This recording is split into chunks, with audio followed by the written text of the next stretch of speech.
presents to you Honest Talk. Hi folks, today we are back with one more great and leading personality. Kocadag Dedekoca, workplace culture curator, lean startup practitioner, serial entrepreneur, startup mentor. Having worked for 7 years as a manager in multinational retail companies such as Buy and Dixons Group, Kocadag Dedekoca decided to give a different direction to her life by pursuing her dream of entrepreneurship. Having founded Turkey's first invitation website, davepostasy.com in 2014, she started playing an active role in both local and international startup ecosystems. She has also been providing lean startup trainings in many universities and institutions.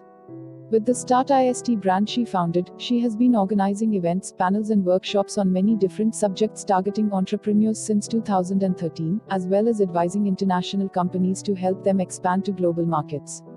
She recently hosted Purpose Party, webinar series to feature entrepreneur women who make differences in their community. So, let's begin our talk with Kocadag Dedekoca. So first of all, ma'am, I welcome you to in this session. Thank you so much for joining and agreeing to share your thoughts with us. We are extremely very happy to have you for today's talk. I'm really delighted to be invited to take part in your webinar series. So thanks for the invitation. I'm really delighted. Thank you so much, ma'am. It's our pleasure to have you. So moving to the topic of today's session, which we have chosen is why business must harness the power of purpose. Ma'am, as you are a serial entrepreneur and a startup mentor, so what you believe, why purpose should be a pivotal part of a business? Okay, so this has become even more significant over the last couple of years. People were not really paying much attention to the purpose, and it was like they were more focusing on their outcomes, their profits, and how they were like really performing on their papers. But lately it has been like, because of the change of the generation, of the lifestyles, of how we live and think, then now the businesses are paying more attention on the purpose, on their purpose. And the reason is, I mean, and this is like also confirmed with all of the surveys, the researches that have been done over the years, that the companies who are following their purpose, who know their purpose, is actually at the end performing much better than the ones that do not go after their purpose. And the reason is because now the employees are also going after their purpose. And employees are feeling more engaged with the companies if their purpose is in line, in sync with the purpose of the company. And so both the research and the reality, everything is supporting the idea that purpose is really important for the companies to put it in their focus. Ma'am, it was really a very great answer from your side. I think the viewer who was watching this session, of course, they are going to learn many things from it. Ma'am, my next question to you, if we talk about how to communicate with the employees regarding the expectations and personal accountability. Okay, so now the thing is, first, this is why the purpose is really important, and we put it in the heart of the organization. So if they know, they just like, and this is really important to just have the inclusion of all the employees finding our purpose. And when you put it in the heart, in the middle of everything, then the communication has to be supported and by the behavior. And it starts with the leadership, because we know that the employees are being hypnotized by the way the leaders act, with the things they say. So it needs to start with the leadership, how they behave, how they recognize. What I suggest companies to do is, because everything has to be in sync with their purpose, with their values, but it doesn't have to be just like a written thing. They need to live it. So if they don't live it, if they do not give autonomy to people, let's say, if they do not have people have the inclusion, have psychological safety in their company, so people are free to express themselves. So it's not like, if it's not supported by how leaders are acting towards their employees, how they are giving autonomy, how they are just like distributing the decision making among their employees, then this is not going to be realized, internalized. So it's really important that this communication is also supported by the behavior. And it's really important that the recognition, acknowledgement is also in place. Because once an employee is doing something that is in sync with the purpose, that is like showing that that person has internalized the purpose of the company, it needs to be acknowledged. It needs to be recognized by the leaders, by the company. To give you an example, I was working for Best Buy back in 2011, and Best Buy was a people's company. So they were like putting people in their focus as they were designing everything else. And we had like value cards in the shape of a tag, the price tag that is the logo of Best Buy. And on the side, we had the values written on those cards. So what we did is, if someone showed, like did anything that was in sync with one of those values, we would present that card, the value card, to the employee. But the thing was, it had to be presented in, like in a scene where all the other employees were present. So it was like being recognized by the whole company. So it's really important that it's being reinforced. The behaviors are reinforced through recognition, through acknowledgement, so that the employees are also feeling motivated to act like that. All right, ma'am, you made many good points, but one which I like the most is that there is a proper need, there is a means, this is the important thing, that the work done by the employees must be recognized, must be acknowledged. And also you mentioned the point that sometimes leader hypnotized the employee. Ma'am, in same context, my next question to you, what do you believe, what are the general duties of an organization towards the employee and employee towards the organization? Can you repeat that again? General? What are the basic general duties of employers and employees? Sorry. Employees to the organization. Yes. And okay, so and vice versa. Yes. Okay. So the general duties, I mean, I really do not want to call it as duty from the employer to the company, because what we see is, if the engagement is really high, and that is being done through so I'm coming back to purpose, because if the employee feels that the company is in sync with their own purpose, then it doesn't feel like they are like actually working, or that they are just like doing this because it's their duty to do it, but it's coming from inside. So they don't even feel like this is like a job, because they are then serving for a higher purpose, and it is making them happier, and it's making them, at the end, it's making them engage with the company. So in that sense, I would not call it like a duty, but I would like, because if you make sure that the employees are making themselves really productive in the company through feeling well, through having higher well-being, through feeling happier, then it doesn't become a duty. It becomes something that they devote themselves to do. So yes, we have it's like we have those old school duties that we have to be responsible. We have to act responsibly, but it comes as, because then they start to just like feel like it's as if it's their own company. So it's really important to create that tribe feeling, to create that inclusive feeling, so it feels like family. So it doesn't feel like some distant thing that's apart from their life. This is what I really like to call it. I mean, because now we have been talking about, for the long years, we have been talking about work-life balance. But what I now call it is work-life harmony. Because if you just like talk about the work-life balance, then you talk about like two different sides. But it doesn't have to be two different sides. It can be on a one side, and it's your life. and you have to own it, no matter whether it be like your work or your own life, your personal interest. If it's in sync, then it doesn't feel like a duty, but it feels something bigger than that. And from the employer side to the employee, I think let's say it's a duty, I think the most important thing is to put the focus on the people. So have a people first approach. So this is like they have to hear what they say, and they have to actively listen to what the employees are saying. And the thing is, now we are seeing that we have like 5 active generations working in the workforce at this moment, and this has never been done. So this is like the first time in history that we see 5 different generations working in the same workforce.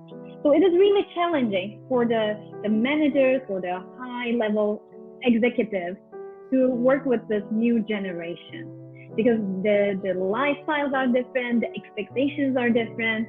So it's really important, because sometimes I hear like executives or like people with more experience, or I would say in their second half of their life, complaining about the expectations and complaining about how the younger generation is aspiring to. But the thing is, it's really important to listen to them. So what their expectations is, what they are actually looking to get from this company, or like, because now the research shows that the most important thing for the employees is one, purpose, and the second one is self-development. They really want to be in a place where they have this opportunity for self-development. So it's really important for the employers. So this is like one of their duties, to create this learning environment so that it is enriched, like people just feel like ways to develop themselves. So it's not only like doing day-to-day job, but also thriving in that culture, thriving in that company. So that's coming back to purpose, that is serving their purpose, and that they feel much happier and much involved with the things the company is doing.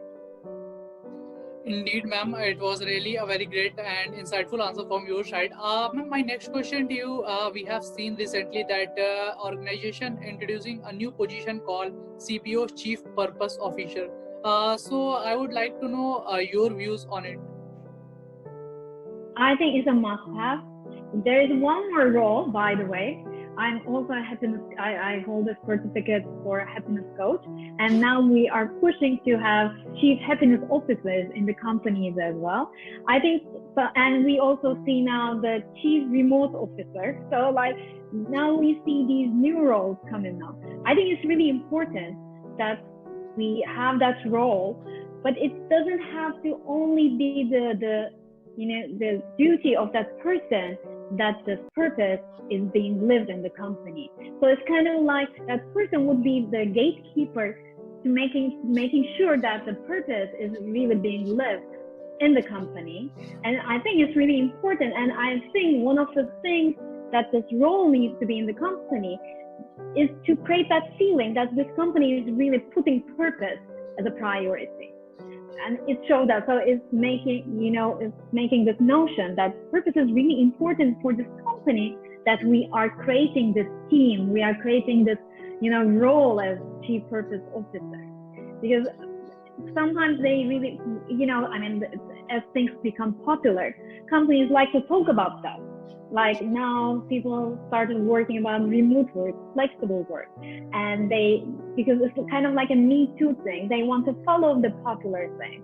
So, but only some of the companies really adapt to it, really internalize it. And one of the ways to internalize it is to give importance to it. And I think this is a perfect way to show that the company is putting focus, putting importance in purpose, creating this role at an executive level that is in charge of making sure that the company is focusing on their purpose, and just like acting as a gatekeeper, that the purpose is really being internalized in the company. Indeed, ma'am. It was again a very insightful answer from your side. Ma'am, my next question to you: how to monitor and evaluate job performance of employee? Okay, so I mean, there are, of course, there's no one good way of doing it, and it depends on the company. As I said, like it has to be everything that the company is doing, like the feedback, how they are getting feedback, how they are doing their meetings, how they are doing their rituals, how are they like acting, like supporting each other. It needs to be in sync with their culture. So I cannot say that there's one good way of like assessing the performance of the employees, but whatever they do, it has to be in sync with the culture that they build. But now we see that the performance evaluation is also evolving and changing, and it is more result oriented. So it's not about the hours that we put in work, or it's not about how much we really like perform, like, or even put hours and put much effort, but it is the outcome that is becoming more important, because it is at the end, the outcome is what matters. So the performance evaluation, by the way, has been like in the old days, it was something that has been done, and the feedback, like the performance feedback has been done yearly, like annual performance reviews, annual performance assessments. Now some companies are doing it like every 6 months. Some that are really into this, that they want to change something, they are doing it every 3 months. But what I believe is to do it like something ongoing, because we know that people are inclined to, there's a recency effect. So when you are talking, like when you're having a call, or when you're having a talk with your employee about their performance, there is this inclination to focus on the most recent performance or most recent things that person has done. But all over the year, that person has done things that were not meeting the expectations, or they were like overperforming for some of the things that they have been doing.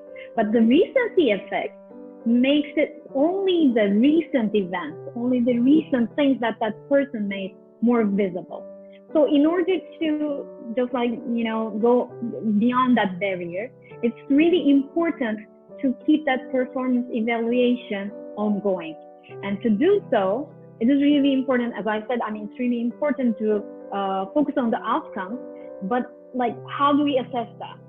So it is really important to give some goals, key metrics, as we say, like OKRs is really now a popular way of defining these goals, the objectives, the key results, and everything. So it's really important to give metrics, to define metrics for the employees, so that there is a transparency, because transparency is also really important, and to just like have a transparent discussion with the employee, the manager and the employee, to have that transparent discussion and see, even for the employee to self-assess themselves, how they, how they performed over time. And it needs to be ongoing. It doesn't have to wait until the end of the year, or even at the end of another 3 months, so that they assess it. Again, ma'am, it was really a very wonderful answer from your side. I think the viewers who are watching this session, of course, they are going to learn many things from it, and especially I also am learning many things from you, ma'am. So my next question to you, ma'am, is what can be the best ways to motivate and boost employees' performance? Okay, so as I said, it's really important. The inclusion is really important. So there are ways, of course, to motivate people, but it needs to start with getting their opinion. Because let me tell you a story. Once I was like invited to that panel, I was one of the panelists, and we were discussing about how work was changing, how the lifestyles of the employees, how the expectations of the employees were changing. And as I was just like talking about this, one of the company owners, he raised his hand and told me, what I did? I built like a large gym in our office building. And because like he was thinking that, people were really enthusiastic about the idea of doing exercising in the office. And he said, no one is using that gym, only like few people. So he said, I'm just like building this great environment for my employees, but I'm not really getting the enough reaction, the reaction that I'm expecting to have. So I asked him, okay, so you built a gym. I asked him whether he was interested in doing exercise. He said, yes, I love exercising. That's one thing that I really like doing the most. And I said, okay, you built that gym for yourself, not for the employees. Did you ask any of your employees whether they wanted a gym or not in their office? And he said, no, I did not do it. And I said, so it's really important that you ask your employees what motivates them, what they want, what they expect from the company. Because otherwise, like for me, if I had a gym in the office, I wouldn't really be interested in doing exercise in the office, taking a shower, carrying all those things. But if they asked me about like whether I would like to have some benefits in terms of exercise, I would ask for a voucher, like a discount voucher from the nearest gym to my house. So this is like really a small example. This is maybe not really significant, but this is really important. And these little things are motivating people, motivating our employees to be more engaged with the company. So it's really important that we have this continuous feedback mechanism. So whatever it is, whether it be like a survey, whether it be like one-to-one meetings, town halls, it's really important to hear the voice of the employee, to ask them what they think, to ask them what they expect. So if they do it, if they have continuous communication, both sides communication, two-way communication with the employee, and also it's not only listening, but also acting. So if they listen to what they say and also take action on the suggestions, on what they are expecting, so then the engagement results. So it's like this is confirmed with most of the researchers and the surveys that the engagement results are really just like, booming. And at the end, it's also affecting the performance of the company. So it's really important that they are listening and also acting towards what the employee expectation is. And also, as I said, it's really important that the company is providing self-development tools for the employees. This has now become one of the top priorities of the new generation of the employees, to have self-development. So it has to be like a win-win situation. This is how now the employees are seeing this. So they are just like contributing for the performance of the company, for the success of the company, that the company has to be contributing on the success of the employee as well. All right, ma'am. Ma'am, my next question to you, being a serial entrepreneur, what do you think, what are the most important skills that every entrepreneur must possess? Well, I think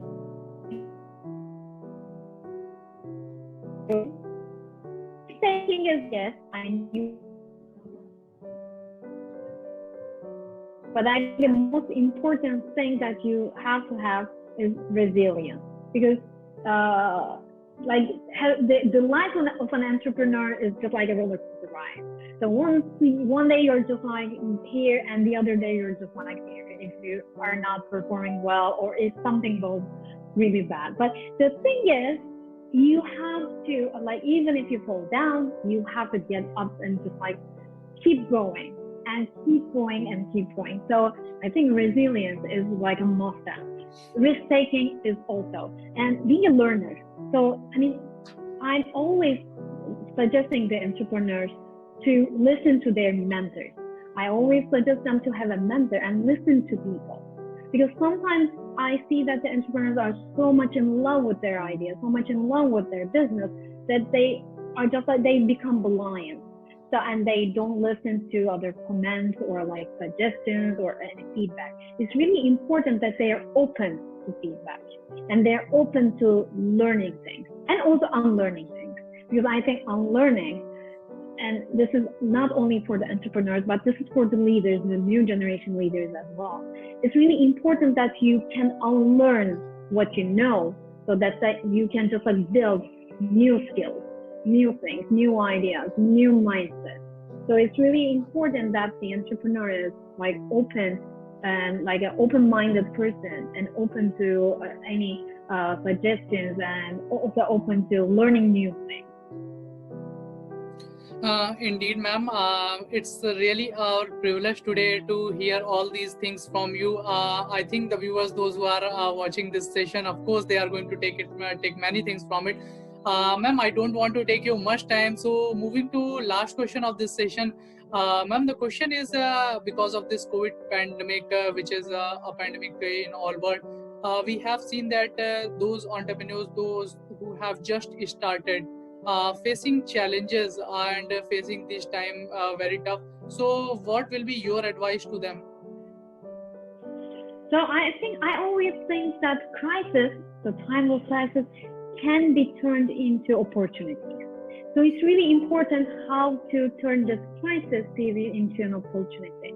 Because sometimes like they are complaining that they cannot access to the investments because now most of the investors are just like putting everything on hold because they cannot see what the future is going to bring them. But I would make this time an opportunity to make my idea, to test it as much as possible, because it's really important to test your idea with your customer base, with the potential customers, with anyone that would be a target customer. And this is a perfect time for that, because once everything settles down, everything is going to get faster again. So this is a time where they can spend their time to test their idea, to fine tune it, to make it even better than they have planned. And as a result, to make themselves even more ready, like for the investment calls or like the pitches, to work on their pitch deck, to go after some investors, to have initial talks with them, not specifically or talking about their investment needs, but also just like getting to know them, to build that network. So this is a great time also to build their network, because the investors are also now they have more time now because they are not really actively investing. Yes, there are investments going on, but it's not as active. So this is a perfect time. This is a great time to create these opportunities of network, to reaching out to the investors, to reaching out to potential collaborators, and to make your network even larger and also fine tune your business so it's that you are going to have more success at the end. It's again, ma'am, it's a really very wonderful advice from your side, and also the kind of energy you have is really very, very inspiring for all of us. Ma'am, thank you so much for joining and agreeing to share all these thoughts. It was really a very healthy discussion with you over the topic, ma'am. We look forward to conduct more session with you. Thank you so much, ma'am. Thank you. Thank you for inviting me. It was really a pleasure to have this talk with, and looking forward to talking again on this series. Thank you. Thank you so much, ma'am.